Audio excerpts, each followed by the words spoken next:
Welcome to the class 12 physics classes, and today date is 17/10/2020. Chapter is alternating current. Today, before this video, we have discussed current through AC circuit containing resistor, then having inductor, then circuit having capacitor, the resistive circuit, inductive circuit and capacitive circuit. We have seen. Today we will see the series LCR circuit. Series LCR circuit.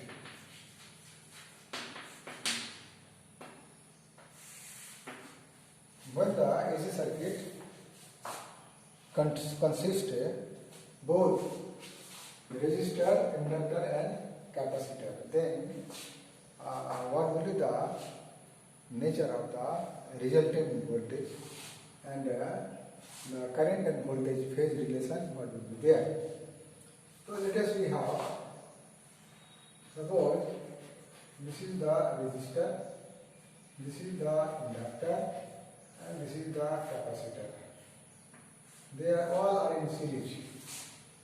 The resistance of the resistor is R, inductance of the inductor is L, capacitance of the capacitor is C, and connected with an AC source.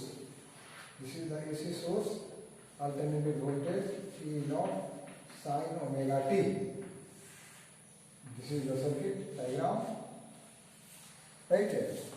तो suppose कर लेंगे यहाँ पर, suppose resistance R, inductance L and R capacitance C are connected in series with an AC source. E equal to E0 sin omega t. This is equation 1. इससे जुड़ा हुआ है. तब ये AC सोर्स क्या करेगा? ये AC सोर्स सप्लाई करेगा. क्या सप्लाई करेगा? AC current. This is the instantaneous voltage. The instantaneous current will pass through this one. तो दिस इज सीरीज, ये सीरीज में है, इसलिए ये करंट क्या होगा? Current will remain same. जैसे हम लोग series combination and parallel combination of the resistor में देखे थे, while in series current will remain same. तो across this resistor the potential drop VR will be equal to how much? I into R. This is the potential drop across R according to the Ohm's law. Here the potential drop across the VL, L is VL. Its inductive reactance is XL into IXL. And across this capacitance, this is the close inductance or capacitance. इस capacitance का close में this VC potential drop equal to IXC, where XC is the capacitive reactance. मतलब resistance ही है, current resistance, potential drop इतना होगा. ये diagram हम समझ जाएंगे तो बहुत इजी है. अब इससे पहले जो पढ़े थे, AC through resistor, current and voltage are in the same phase. तो मान लो ये करंट है, यहाँ से करंट जा रहा आई, ये आई करंट सब जगह होगा, सब जगह आई में होगा, है ना, क्योंकि सीरीज में है. ये आई करंट है, फेजर डायग्राम में लेंगे तो वोल्टेज क्या होगा? वोल्टेज इसके क्या होगा? सेम फेज में होगा. यहाँ पर ये करंट है, एल को बहुत पर लिखते हैं, ये करंट है. तो याद करो, in the inductor current and voltage में फेज डिफरेंस π/2. तो यहाँ वोल्टेज क्या होता है? वोल्टेज होता है लीड, वोल्टेज आगे होता है, मतलब VL क्या होगा? आगे होगा, राइट. याद आ रहा है? In case of inductor the voltage stunt voltage is ahead, है ना, of current by pi by two से आगे होगा। इस केस में ये करंट है लेकिन वोल्टेज लैग्स बिहाइंड, डीसी क्या होगा, लैग्स बिहाइंड करंट होगा, कितना, पाई बाई टू। ऐसा होने से माइनस, ऐसा होने से प्लस, राइट। तो like this diagram we have seen ना। तो इसको हम लोग थोड़ा सा जो है आगे देखते हैं। ये इतना अगर समझ जाएंगे तो इसको हम लोग कर सकते हैं, ठीक है। इसको हम लोग आगे बढ़ाते हैं। तो नाउ एक नंबर है, now this voltage V R, इसको फेजर डायग्राम लिखेंगे तो हो जाएगा आई आर, ये आई फेजर डायग्राम हो गया। ये हो जाएगा यानी V here V R and what I R इन क्या हो गया, सेम फेज में है। इसका एम्पलीट्यूड क्या होगा, फिर से एम्पलीट्यूड मतलब ये वी आर का मैग्नीट्यूड लेंगे और ये आई आर का मैग्नीट्यूड लेंगे। इसको लिख देंगे क्या, इसको लिख सकते हैं दैट इज मैग्नीट्यूड मतलब V naught, peak value V naught R बराबर क्या होगा, आई नॉट आर हो जाएगा। इसको इक्वेशन कुछ डाल दो, इक्वेशन 2 डाल देते हैं।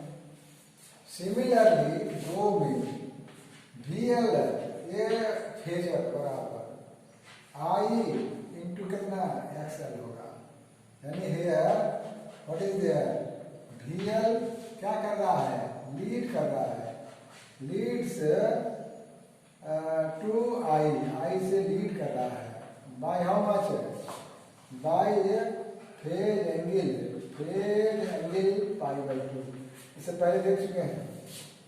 तो इट्स एम्पलीट्यूड क्या होगा, इट्स एम्पलीट्यूड मतलब वी नॉट एल बराबर आई नॉट इंटू एक्सएल होगा। इक्वेशन 3 का दो सुविधा होगा।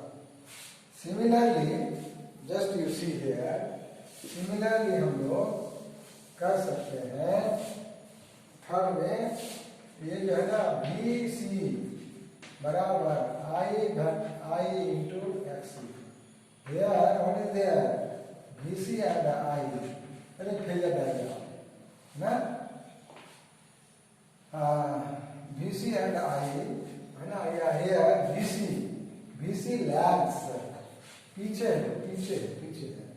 लैग्स बिहाइंड आई बाई कितना, पाई बाई टू, 3 जनवरी से पीछे है।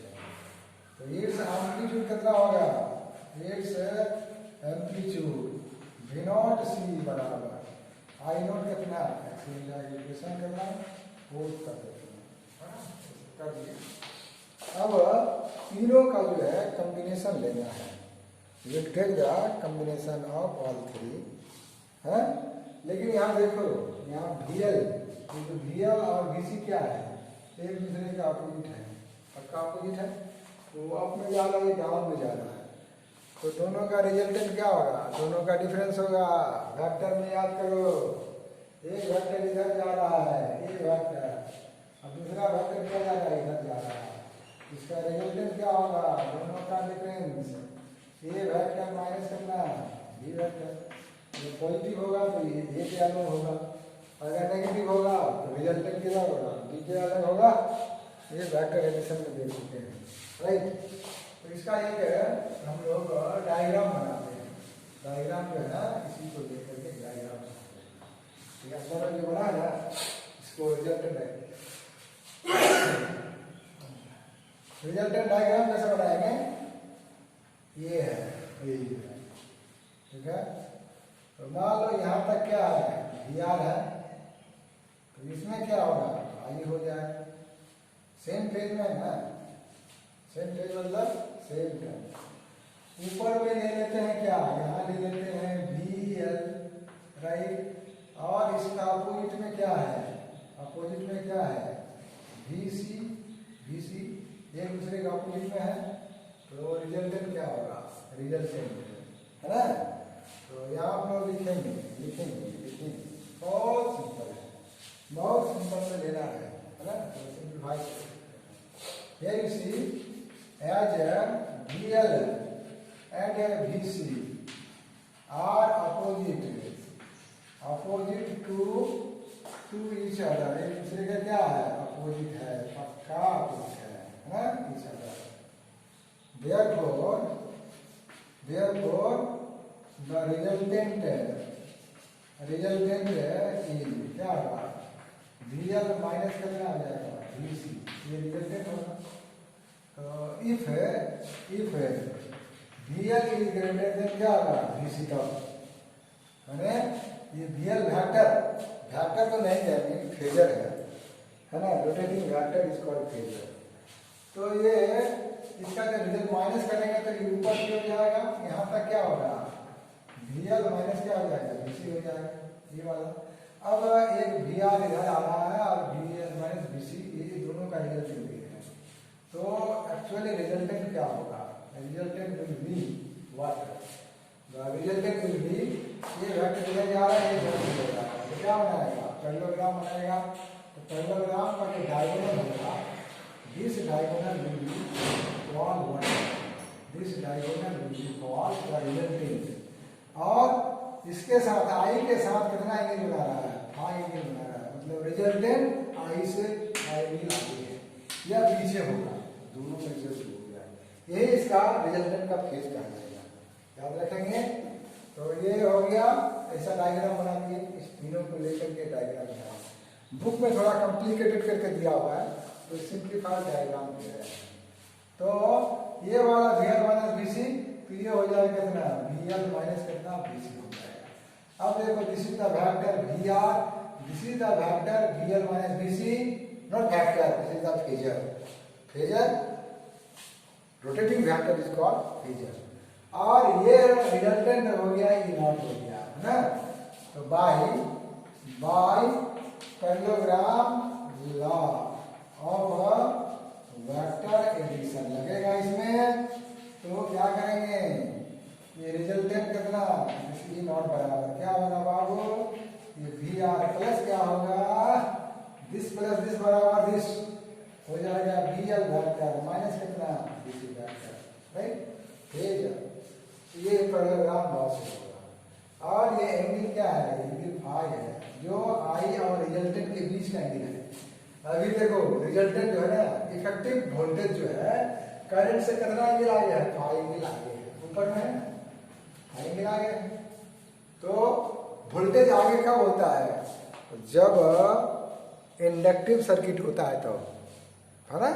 वोल्टेज पीछे कब होता है करंट से? जब कैपेसिटिव सर्किट होता है तब, पहले चर्चा कर चुके हैं. और करंट और voltage, resultant voltage same phase में कब होता है? जब प्योरली रेसिस्टिव होता है. याद रखना है इसको, राइट. तो ये ऐसा कर देंगे. इसका अगर हम लोग देखो, ये दोनों के बीच एंगल कितना है? 90 डिग्री है. अगर हम लोग देखते हैं कि R वेक्टर बराबर A vector plus B vector होता है, इसका मैग्नीट्यूड लेंगे तब क्या होता है? R स्क्वायर बराबर कितना होता है बाबू? A square plus B square. If theta equal to कितना? 90 डिग्री. A और B के बीच एंगल अगर 90 डिग्री होगा, इतने बचता है ना. कुछ होगा तो क्या लिखते हैं? प्लस 2AB cos थीटा भी लिखते हैं, जस्ट याद करके, है ना. ना 11 क्लास में क्लास में बहुत सिंपल है, बायोलॉजी वाले घबराओगे नहीं, बहुत सिंपल है. इसका मैग्नीट्यूड लेते हैं, जैसे है ना, इसका जो है वेक्टर का मैग्नीट्यूड, इधर वाले का मैग्नीट्यूड लेते हैं. और ये VL माइनस कितना? VC का मैग्नीट्यूड ले लेंगे, राइट. मैग्नीट्यूड का मतलब ये क्या हो जाएगा? ये ई नॉट स्क्वायर हो जाएगा. ये मैग्नीट्यूड मतलब P वैल्यू जैसे लेंगे इतना, यहाँ क्या हो जाएगा? VR square, right. यानी ये V0 R स्क्वायर, ठीक है, प्लस ये क्या होगा? V0 L माइनस कितना? V0 C का क्या होगा? Whole square. जैसे ऐसे किया ना, उसी तरह करेंगे, ठीक है. अब याद करो, थोड़ा इसको मिटा देते हैं, इसको जो है मिटा रहे हैं, ठीक है. उस फिगर से काम चल जाएगा. From the figure, right. तो ये मैग्नीट्यूड लेंगे, इस मैग्नीट्यूड, एक मैग्नीट्यूड, एक है मैग्नीट्यूड, यार टेकिंग मैग्नीट्यूड इतना है। अब ये जो है ई नॉट स्क्वायर, ये स्क्वायर यहाँ है, ई नॉट स्क्वायर बराबर, अब देखो बाबू इक्वेशन 2 में याद करो वी नॉट आर का वैल्यू कितना है, आई नॉट आर है, याद कर लेना इक्वेशन 2 वी नॉट आर बराबर आई नॉट आर, और वी नॉट एल का वैल्यू लिखा थे कितना इंटू एक्सएल, याद रखना। और फोर्थ इक्वेशन में क्या था, आई नॉट एक्स सी, क्या वी नॉट सी का वैल्यू का whole square, this is E naught square बराबर, सब में से आई नॉट होल स्क्वायर है, ये आ गया बाहर, ठीक है, ये बन गया आर स्क्वायर प्लस ये हो गया एक्सएल माइनस करना एक्स का होल स्क्वायर, ठीक है।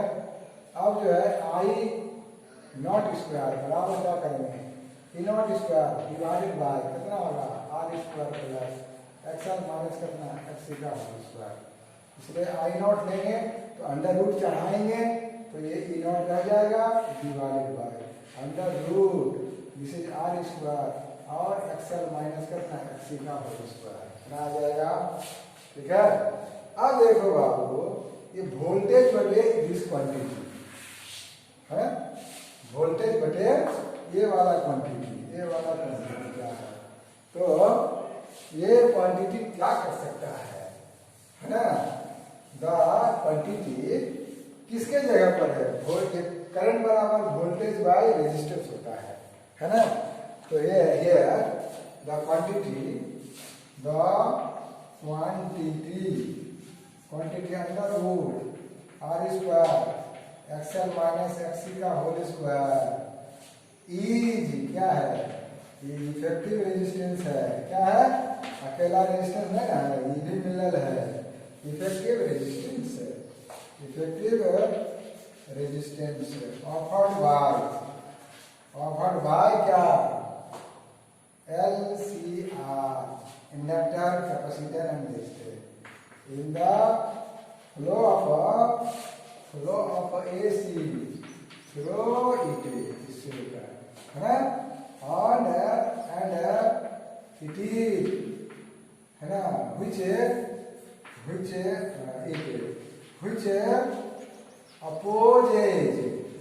opposes or impedes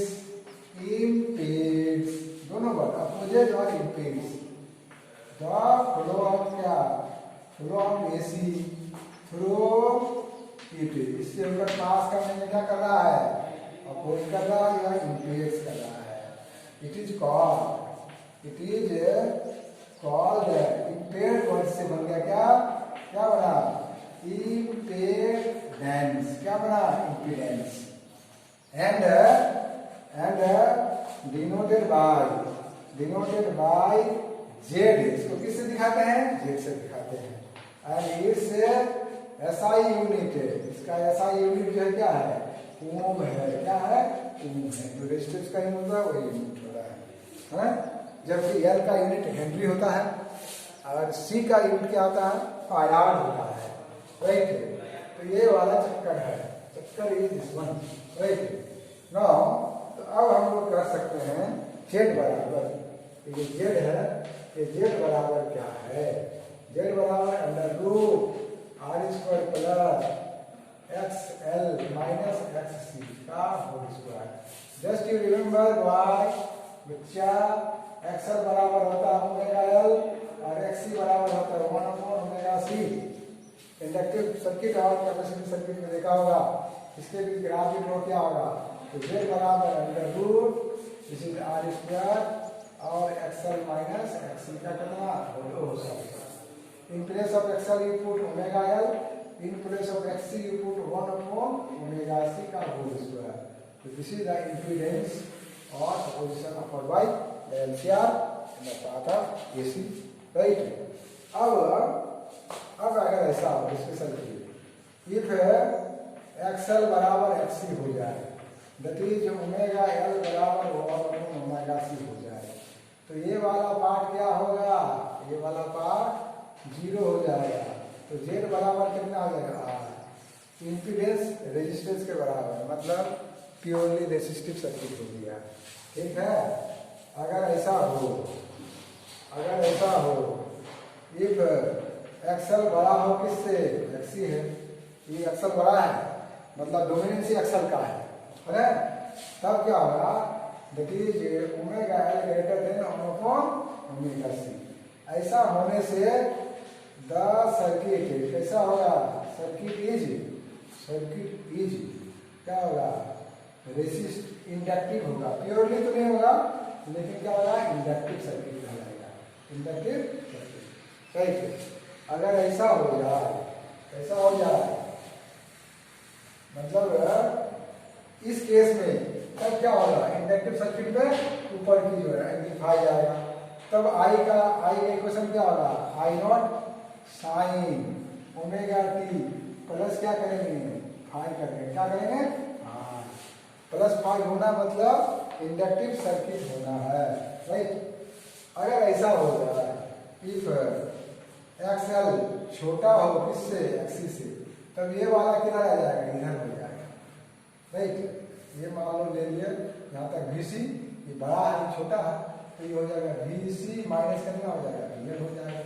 तब ये होगा इतना, तो ये वाला एंगल क्या लेंगे, एंटी क्लॉकवाइज है, तो ये हो जाएगा कितना, -5 हो जाएगा। तो ऐसा होने से क्या होगा, it is omega L less than omega C हो जाएगा, है ना। दैट इज क्या होगा, द सर्किट इज क्या होगा, कैपेसिटी, क्या होगा, प्योरली कैपेसिटी नहीं, कैपेसिटी होगा। Right, this will be capacitive circuit will be capacitive. तब करंट का इक्वेशन क्या होगा, वोल्टेज का इक्वेशन तो वही है, कितना है, वोल्टेज का इक्वेशन ई बराबर ई नॉट साइन ओमेगा टी है। करंट में तो आई नॉट कर देंगे और ये साइन कितना ओमेगा टी माइनस फाइव कर देंगे। ये इक्वेशन देखते ही पता चल जाएगा कि सर्किट कैपेसिटिव है, प्लस वाला देंगे तो समझ जाएंगे इंडक्टिव है। इसी से आगे हम लोग रेजोनेंस कंडीशन और इसका एलसीआर सर्किट का क्या यूज है अगला वीडियो में देखेंगे। Thank you.